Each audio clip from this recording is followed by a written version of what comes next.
Χαίρετε, ονομάζομαι Στέλιος Πανταζής, είμαι γιατρός, είμαι εξειδικευμένος στην ιατρική διατροφολογία και στις διαταραχές του μεταβολισμού και σήμερα θα σας παρουσιάσω μερικές τροφές που αυξάνουν την καλή χολυστερίνη. Πιθανόν να έχετε ακούσει τους όρους καλή χολυστερίνη και κακή χολυστερίνη. Ας ξεκινήσουμε λοιπόν ξεκαθαρίζοντας ότι η χολυστερίνη είναι μία. Δηλαδή το μόριο της χολυστερίνης είναι 1. Αυτό όμως μεταφέρεται στο αίμα σε μια σειρά από συμπλέγματα πρωτεϊνών και λιπιδίων, κάποια από τα οποία παίζουν πολύ σημαντικό ρόλο για την υγεία μας. Από όλες τις λιποπρωτεΐνες, αυτές που φαίνεται να παίζουν το σημαντικότερο ρόλο για την υγεία μας είναι η LDL και η HDL. Χαϊδευτικά, εμείς οι κλινικοί γιατροί λέμε την LDL κακή χολυστερίνη γιατί θέλουμε να είναι χαμηλά, ενώ την HDL την ονομάζουμε καλή χολυστερίνη γιατί θέλουμε να είναι ψηλά.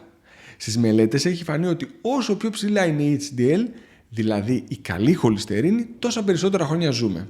Άρα είναι χρήσιμο να φροντίζουμε τη διατροφή μας με τέτοιο τρόπο, ώστε να είναι η HDL όσο πιο ψηλά γίνεται. Αυτό μπορούμε να το καταφέρουμε τρώγοντας κάποιες τροφές οι οποίες αυξάνουν την καλή χολυστερίνη. Πάμε να δούμε ποιες τροφές είναι αυτές. Το ελαιόλαδο. Από όλα τα λίπη και τα έλαια που υπάρχουν στο τραπέζι μας, το ελαιόλαδο είναι αυτό που θα βοηθήσει να έχουμε την υψηλότερη δυνατή καλή χολυστερίνη.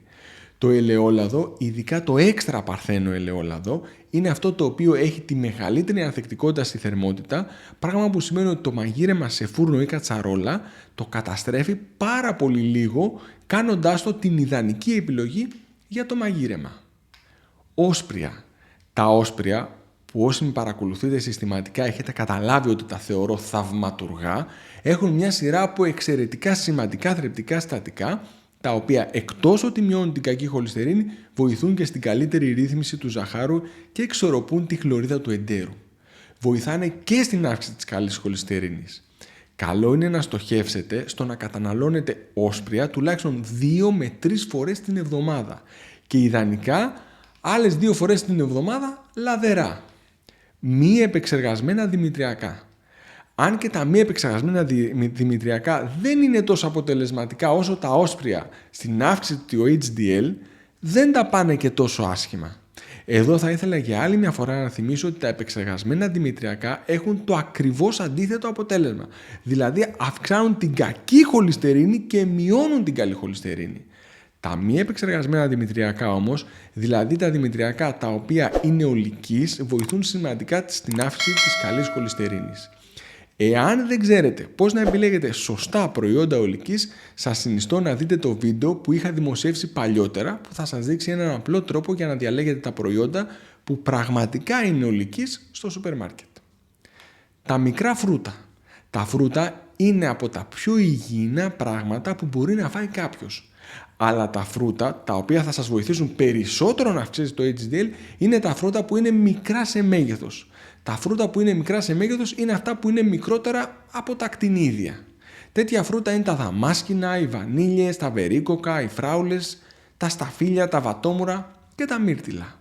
Αλλά και γενικά όλα τα φρούτα τα οποία είναι σε μικρό μέγεθος βοηθούν στην αύξηση της καλής χολυστερίνης. Τα ψάρια που είναι πλούσια σε ω3.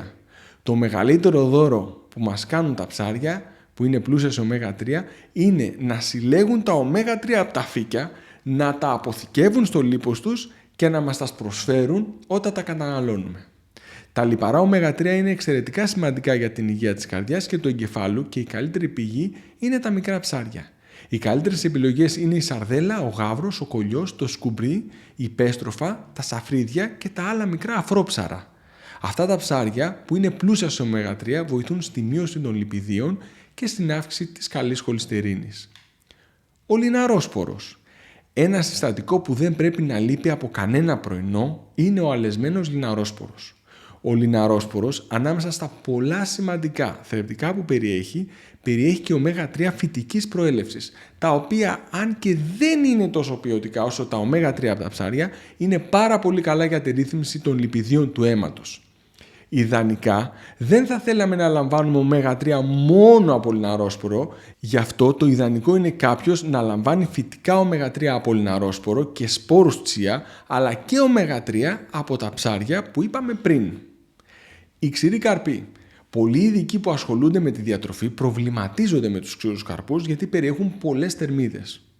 Προσωπικά, στα 2 κέντρα ιατρικής διατροφολογίας που ηγούμε και μετά από παρακολούθηση πάνω από 80.000 ανθρώπων, που οι περισσότεροι είχαν στόχο την απώλεια βάρους, δεν κατάφερα να βρω κάποιον ή κάποια που να πω με σιγουριά ότι έχει παχύνει επειδή τρώει πολλούς ξηρούς καρπούς. Απλά τα άτομα που τρώνε πολλούς ξηρούς καρπούς, μάλλον τρώνε και πολλά από τα πράγματα που παχύνουν πραγματικά, και αυτός είναι ο λόγος που έχουν αυξημένο βάρος. Οι ξηροί καρποί είναι πάρα πολύ θρεπτικοί και ένα από τα μεγαλύτερα ωφέλη που προσφέρουν είναι ότι βοηθούν στην αύξηση της καλής χολυστερίνης. Η σπόρη τσία. Η σπόρη τσία είναι μια τροφή που μπήκε στη διατροφή μας τα τελευταία πολύ λίγα χρόνια, γι' αυτό δεν έχουμε βρει τον τρόπο ακόμα να τους καταναλώνουμε συστηματικά. Η σπόρη τσία είναι πάρα πολύ θρεπτική και ανάμεσα στα πολύ σημαντικά θρεπτικά συστατικά που περιέχουν είναι και τα ω3, που είναι αντίστοιχα με αυτά που περιέχει ο λιναρόσπορος. Αυτά βοηθούν να αυξηθεί η καλή χολυστερίνη. Το αβοκάντο.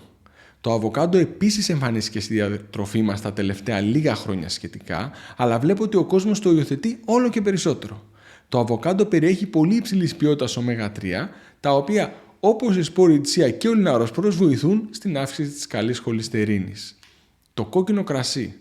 Από τα πρώτα πράγματα που ανακαλύψαμε ότι βοηθάει στην αύξηση της καλής χολυστερίνης είναι το αλκοόλ σε μικρές ποσότητες και ειδικά το κόκκινο κρασί. Μάλιστα, για πολύ καιρό θεωρούσαμε ότι είναι το μόνο πράγμα που μπορεί να βοηθήσει στην αύξηση της καλής χολυστερίνης. Κλείνοντας, θα ήθελα να τονίσω ότι αυτό που βοηθάει περισσότερο στην αύξηση της καλής χολυστερίνης είναι η αερόβια γυμναστική. Αν κάποιος ενδιαφέρεται να αυξήσει την καλή χολυστερίνη και να βοηθήσει την υγεία της καρδιάς και των αγκίων του, πρέπει οπωσδήποτε να εισάγει τη γυμναστική στην καθημερινότητά του. Το όφελος που θα πάρει από αυτό είναι τεράστιο και είναι πολύ πιθανό να είναι πολύ σημαντικότερο από το όφελος που θα έχει ακόμα και από την καλύτερη δυνατή διατροφή. Επίσης, ανεξάρτητα από την καλή διατροφή και την κίνηση, είναι σημαντικό κάποιος να φροντίζει και το βάρος του να είναι φυσιολογικό.